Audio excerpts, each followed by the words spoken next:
C'est avec une grande joie que je vous écris à nouveau. Pour ceux qui s'efforcent de s'améliorer spirituellement, ou ceux qui cherchent à élever leur vibration, cette lettre les aidera, espérons-le, dans leur quête.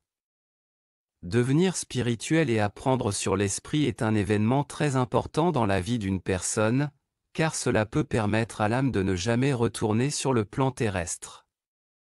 Il n'y a pas de moyen facile pour que cela se produise, cela demande du travail acharné, de la détermination et de la discipline. Plus que tout, cela signifie laisser derrière soi sa zone de confort. Le soi réside dans la zone de confort. Il s'y sent bien et fera tout en son pouvoir pour y rester. De nombreuses âmes, lorsqu'elles ouvrent la porte à leur développement spirituel, se retirent de leur zone de confort pour leur permettre de grandir et de devenir plus spirituels. On ne peut pas apporter de changement tant que l'on est dans sa zone de confort. Ce n'est que lorsque l'on en est sorti que l'on peut enfin voir ce qui est nécessaire à voir et commencer également le chemin vers une vibration plus élevée. Avant votre naissance, vous choisissez d'abord votre maître avec qui travailler. Vous choisissez l'âge auquel vous déciderez de commencer le chemin de l'illumination. Certains attendent d'être plus mûrs dans la vie, d'autres commencent très jeunes. Vous vous accordez un certain nombre d'années terrestres pour effectuer les changements vous-même. Puis, si cela n'a pas été accompli, vous cherchez l'aide de votre maître. Lorsque cela se produit, votre maître commence alors le processus de vous séparer de tout ce que vous avez chéri, de tout ce qui était confortable et familier. Cela peut se traduire par la perte de votre emploi, de votre argent, de votre partenaire, de tout ce avec quoi vous êtes familier, même de vos enfants. Vous choisissez la manière dont vous apprendrez et le chemin que vous prendrez. Mon canal a choisi de perdre son entreprise très réussie et de se retrouver sans rien pour la forcer à sortir de sa zone de confort. Elle a également choisi de devoir quitter le pays où elle vivait pour un autre qu'elle ne connaissait pas. Cela l'a isolée de sa famille, de ses amis et de sa carrière qu'elle avait si bien construite au fil des années terrestres.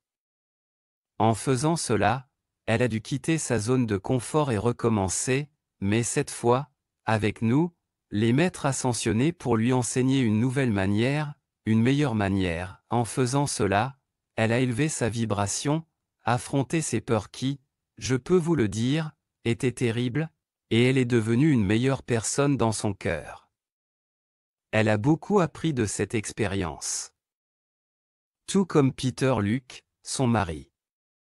Ils ont tous les deux appris à avoir une foi totale en nous, les esprits, et à tout laisser entre les mains de notre organisation. Ce n'était pas facile pour l'un ou l'autre d'entre eux, mais petit à petit, ils ont vu que nous savions ce que nous faisions, et ils ont finalement lâché prise et ont laissé l'esprit les guider au lieu de leur soi, qui avait agi ainsi pendant si longtemps. Le soi a résisté et s'est débattu autant qu'il le pouvait lorsque cela s'est produit, mais dans la foi, ils ont appris à lâcher prise du soi et de ses exigences. Quel que soit le chemin que vous choisissez pour votre propre réalisation, laissez le processus se dérouler. Le soi fera tout en son pouvoir pour empêcher que cela se produise, que ce soit en créant la dépression, une maladie grave ou des difficultés, et en ajoutant la peur. La zone de confort est un endroit merveilleux où se trouver, mais on n'apprend rien en y restant, on apprend qu'en la quittant. Tout ce que vous perdez, vous le retrouverez un jour. Il n'est retiré que pour le processus d'apprentissage. La nouvelle énergie du millénaire, Chiron et la ceinture de Photon, le 31 décembre 2000, au lever d'une nouvelle année terrestre, je pense qu'il est approprié de vous parler de votre vie. La nouvelle énergie du millénaire, accompagnée de Chiron et de la ceinture de Photon, crée beaucoup de crises dans la vie des âmes aujourd'hui. C'est destiné à être ainsi, car cela apporte du changement. Le changement est tellement craint par le monde aujourd'hui. Pourtant, le changement est l'énergie du futur sur le plan terrestre. Tout comme les saisons changent, la vie aussi change. Elle ne peut pas rester la même, rien ne le peut. Seule l'humanité dit, nous voulons rester où nous sommes. Nous ne voulons pas avancer. Pourtant, la vie elle-même doit avancer. Car rester immobile, ne pas changer, c'est stagner, l'humanité craint le changement, car il apporte avec lui des éléments d'incertitude. Le doute concernant l'avenir, la peur de l'inconnu. Le soi aime savoir ce qui se trouve au coin de la rue, il aime savoir qu'il est en sécurité, en contrôle. Le changement parle de l'opposé complet. Il n'y a aucun confort dans le changement.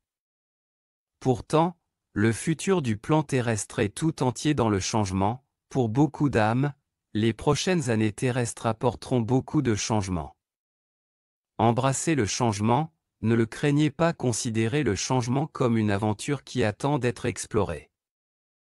Ne craignez rien, car ce que vous craignez, vous l'attirerez certainement dans votre énergie et il deviendra une réalité. Lâchez toute peur, toute incertitude et avancez avec joie, non avec peur ou doute. Une autre année terrestre s'est écoulée, l'humanité se bat toujours, se dispute, doute et est en guerre. Pourtant, partout dans le plan terrestre, la tension peut maintenant être ressentie. C'est comme une éruption cutanée géante qui attend d'éclater. Elle éclatera bientôt et alors le changement tant attendu depuis si longtemps se produira. Serez-vous partie prenante de ce changement? Ou vous cacherez-vous chez vous par peur d'avancer? Le changement ne sera pas catastrophique, mais un changement graduel. Il n'y aura rien à craindre. Cependant, si vous avez peur, vous créerez de la peur, car ce qui est dans votre esprit est ce que vous créez, vos pensées sont des choses vivantes, de l'énergie en attente de se manifester, laissez vos pensées se manifester de manière positive. Que toutes vos pensées soient d'une nature joyeuse et positive. Ce n'est qu'alors que vous créerez pour vous-même un bonheur qui vous surprendra. Oui, c'est difficile à faire, penser de manière positive, être heureux dans une société aussi misérable et stressante. Cependant, avec de la pratique, cela peut être fait. Ma devise pour cette période est la suivante: sans changement, le monde deviendrait un bassin stagnant d'émotions et de sentiments négatifs. Le changement est ce qui élimine l'ancienne énergie et apporte la nouvelle. En cette période de l'année terrestre, je souhaite à chacun de vous une année joyeuse et prospère, avec tout ce que vous souhaitez qu'elle soit. Vos pensées sont ce qui crée le futur. Laissez ces pensées être de haute vibration et d'énergie positive.